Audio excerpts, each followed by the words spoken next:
G'day everyone, it's your boy Jacko G Freak.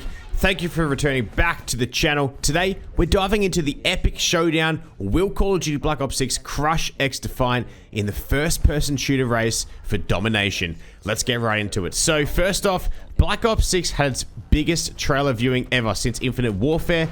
Now, Infinite Warfare got a lot of views for all the wrong reasons, being the most disliked Call of Duty trailer of all time. Now, people kept jumping on the meme and the troll bandwagon.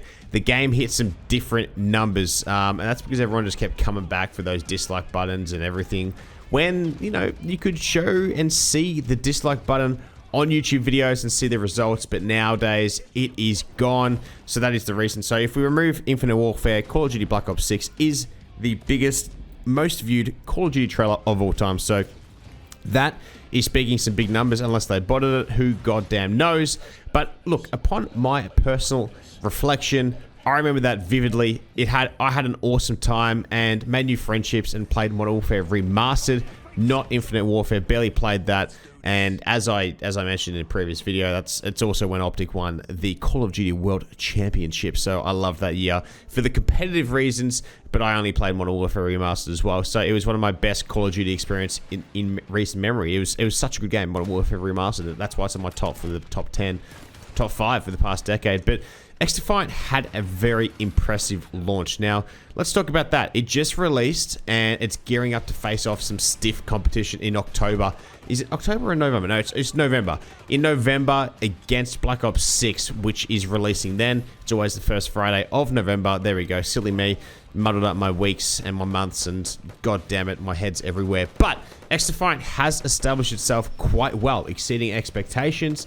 As previously mentioned in another video, it hit 7.6 million players in the first week. Absolutely smashing their goal of, I think, 5 million in a month or something. So, and it reached over 10 million players in less than 2 weeks, which is pretty crazy. So, well done to Mark Rubin and Paddy Akes and everyone else working at Ubisoft on the XDefiant game. It's great. It really is great. Now, it's doing really well. The game is fun to play, and I try to get into games whenever I can, play as much as I can, and I really do enjoy grinding that game, especially when you're playing with good company. I've still got that gunny though, and I'm definitely enjoying the movement of it. So it does suit my playstyle. I love it. I actually haven't hopped off the AK-47. It's pretty toxic of me to be just using the one gun all the goddamn time, but it's just what I do. It's what I like. I enjoy it. So don't hate it.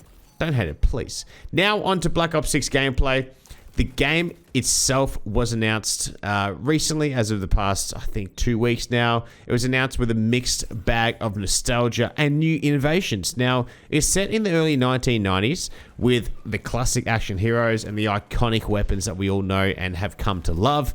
Treyarch has introduced a new Omni movement system, which allows players to jump backwards, sideways, slide, and lean around corners automatically, which is pretty cool. It automatically does that.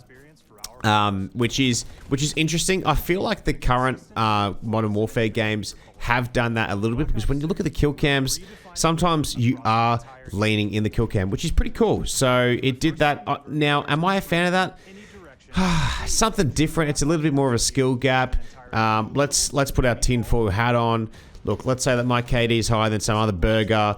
Well, I'm going to be sticking out more from that wall than that person. They won't even have their body around it, and I'll just be getting shot around corners whilst my fat ass is hanging out the whole way when it feels like just my head is on my screen. But who knows? That's just another thing for them to impact and manipulate whilst we play, to make sure that, you know, everyone has a good time on the game, and we make those money transactions from the microtransactions. So, moving on from that one, rant over. Now, looking at social media, it does seem that the hype train is just beginning. Now, even more to the fact that it's kind of already departed the station, choo-choo, but players are coming back and hyping it up. I have seen a lot of that. I'm coming back, I'm making a return, and this is me, this is my year. You see that all the time. It's pretty funny. It's good, and you know what? Good on them. I respect that. Now, the positive reaction from the community is palatable, and, you know, especially with the multiplayer game and Return of Zombies,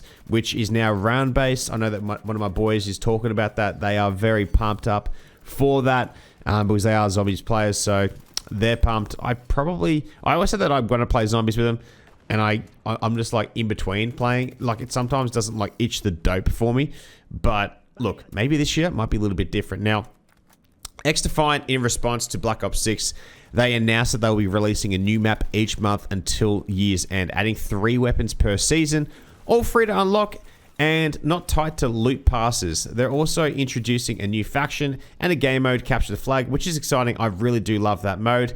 Now, when it comes to the new map every month, I feel like that's hitting the nail on the head perfectly. It's not too many. It's not enough. I think it's great. It's refreshing. It keeps the month fresh. You look forward to something at the end of each month, every 4 or 5 weeks. How good? How goddamn good. Now, XDefiant is also rolling out a proper ranked mode with specific rewards, which is crucial for its future success, as we all know. They seem to be adapting the Rainbow Six Siege model, and things are looking up. They're working hard to maintain and grow their audience, especially with Black Ops 6 on the horizon, which it's going to be so interesting to see how these two fight it out and box it out in the ring. Now, Call of Duty is a bit of a vicious cycle, and I find myself in it along with a lot of the other community members. We all complain about it, swear we won't come back, but end up returning yearly. It's not good. It's a bad cycle. We play for a bit, you know, you get hyped for the trailer, then you see the bit more, you see the campaign, you smash that because you pre-order it, get a week early. Then you see the multiplayer trailer, bang, you're like, oh my god, this is me. I'm going to play in the CDL with Shotzi and Pred and goddamn Hydra and Scrap, the long neck giraffe, and goddamn. Anyway, and then you play for 3 months, or not even. Honeymoon phase is over by like Feb, and you're absolutely drained of the game. You can't be bothered playing any other sections of it, and you're like, done. I'm done. I'm going to play some fruit stacker, which I've seen my boy Noz do, just throwing fruit in a bowl, which is surprisingly very mesmerizing, throwing fruit in the bowl and getting your way up to a watermelon. But anyway, I think it's called Fruit Stacker. Go check it out. It's a cool looking game. It actually looks like a good game to play on stream. But now, Call of Duty, every few years, it does drop a banger. Like Blackout, Warzone, and maybe Black Ops 6. Who knows? We are definitely due for something good. And I think the Treyarchs had plenty of time to be able to develop this game into what they want it to be. And so I'm pretty optimistic about this one. So who knows? Now, we'll have to wait and see if people stick around with XDefiant or shift over to the Call of Duty Black Ops 6 train and jump on board that hype train that's happening over there. It's an exciting time for the FPS fans. We have plenty of options to choose from. Let me know what you guys think in the comment section below, which game you're rooting for. But this is your boy, Jacko Jeffrey, signing off. We'll catch you guys on the next one. Remember, be safe, stay swell, and as always, boom, baby. Choo-choo!